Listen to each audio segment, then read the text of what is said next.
History Club has been very active this semester and will continue to put on presentations as it continues. True to the Pennsylvania nature, a little bit of rain will never stop a good parade or a good pierogi festival. Diversity in Scranton has been increasing, and we can see that in a place like this. The crackdown on immigrants has caused concern in Latino communities in major cities, but ICE raids have reached small towns like Wilkes-Barre. Bryant Ramos, a graduate of Hazleton High School, says he's witnessed these raids in his hometown of Hazleton. I think it's terrible what's going on, especially how there's been ICE raids in my place lately. Not giving in to despair, Ramos believes the solution lies in unity. Unity. I see a lot of people complaining, like left and right, we need to deport this or we don't need to deport this. I think we need a unified structure in our country. That's the whole point of it, United States. With the increase of ICE raids in towns like Wilkes-Barre, Pennsylvania, rallies like the No Kings protest help the community come together in shared values of democracy, due process, and that fascism has no place in America. Reporting for Philadelphia Neighborhoods, I'm LaLarge Johnson. Well, speaking of lifestyle, March is National Women's Month, a time when female visibility becomes amplified. And to celebrate it, the School of Film, Theater, and Media Arts hosted the Women's Film Festival, which is all about female representation. Here is the story. We are so happy and honored to have a lot of the filmmakers in our presence tonight. Students gather in anticipation of the 9th Annual Women's Film Festival, an uplifting extravaganza showcasing films made by students in the Film and Media Arts program. The festival, held at the Reel at Howard Gate Student Center, focuses on films created by feminine-identifying students, which highlight the female perspective, something Sophie Yuxta-Robinson says is overlooked in media. This is a perspective that is natural. It is out there, obviously it's half the population, and I think just to enjoy it and to connect with it and find empathy for it. Michaela Holbrook, a senior theater actor also in the film with Yuxta-Robinson, encourages students to get involved with the acting side of things, which she says is a great opportunity for aspiring actors to network. Just put yourself out there, just try for it, even if you're if nothing comes of it, that's okay. Just try and see what happens. Diamond Screen, a student-led organization, hosts the festival every year, where winning films often go on to win accolades around the world. The students do incredible work, and yes, throughout different genres. Some of them are documentary style, some of them animation, some avant-garde, and some just straight narrative films. Some are comedy, some are tragic. Just runs the gamut, and just really, really beautiful work that they do. The School of Theater, Film, and Media Arts hosts several festivals throughout the semester. So if you missed this one, you can catch Diamond Fest coming up at the end of April. For more information, visit the calendar at events.temple.edu. Reporting for the Temp at Howard Gate Student Center, I'm LaLarge Johnson. Hello and welcome to the Temp. I'm Shayla Cotterman. And I'm LaLarge Johnson. Today we are bringing you the hottest news stories in Philly. But how well do these visitors actually know the city of brotherly love?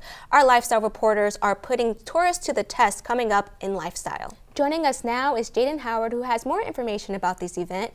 Jaden, so how does this tie into wellness? Along with recognizing the holiday, events like the Juneteenth Jubilee create space for diversity to flourish in Scranton, where Black and Latino locals have existed for years. Glennis Johns, founder of the Black Scranton Project, says she wants to create these spaces for Black Scrantonians. So we're focused on amplifying and uplifting local artists of color, entrepreneurs, business owners, and archiving local history. So our main goal is to combine all of that into our Center for Arts and Culture, where we can have events, art exhibitions, and just creating safe spaces for people of color. Sabrina Guzman, a Latina resident, says events like the Jubilee are needed for ethnic visibility in Scranton. To be honest, this is needed in Scranton.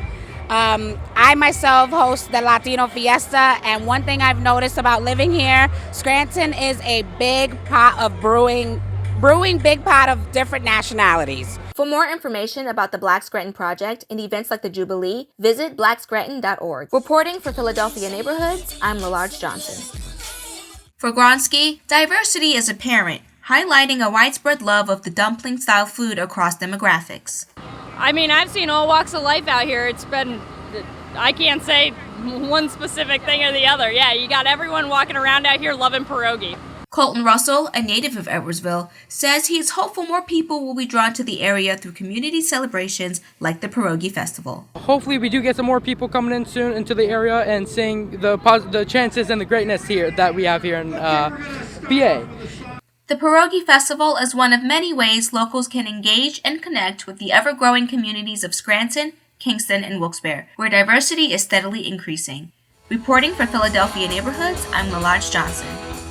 Coming up next, an interview with LCCC's star basketball player Ousmane Diallo and a look at what the Trailblazers basketball team has been up to this semester. That and more coming up in sports, so stay tuned. Our economic landscape is constantly evolving, and whether you're a seasoned expert or just a student trying to pay bills, jumping into the topic can seem quite daunting.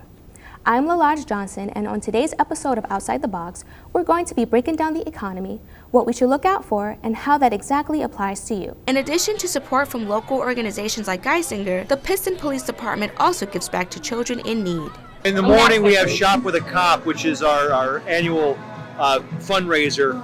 The Downtown Pittston Partnership will gather applications from underprivileged children in our area and surrounding areas, and we'll enlist.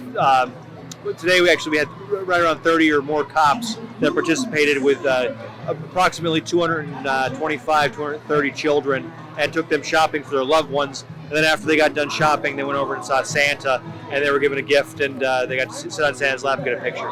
It's the season for joy and generosity. Reporting from Pittston, this is Lalage Johnson with theCUBE News. As always, you can find us on all social platforms and on thetemp.net. From everyone in the Temp crew, thanks for joining us and have a great rest of the week. We will see you next time.